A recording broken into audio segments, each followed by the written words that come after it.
Ouais, il y a un besoin de mettre les mots sur le geste, il y a plus un besoin de mettre en image. Après, en fonction des gens, il y a des gens qui vont devoir mettre des mots pour fabriquer l'image sur le geste, ou d'autres qui vont mettre des sensations, ou qui vont faire un rapport plus kinesthésique aux choses. Moi, j'ai plutôt une image avec la voix. L'image que je donne souvent, voilà, je vais vous la donner, là, c'est simple.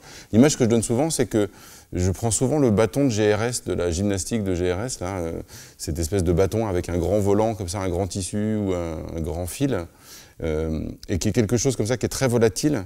Et pour moi, ma voix, quand je la travaille, j'ai plutôt, c'est à l'intérieur de moi, hein, l'image d'un geste de GRS comme ça qui fait monter les notes ou qui les fait descendre, voilà, avec un fil permanent comme ça qui est connecté. Voilà.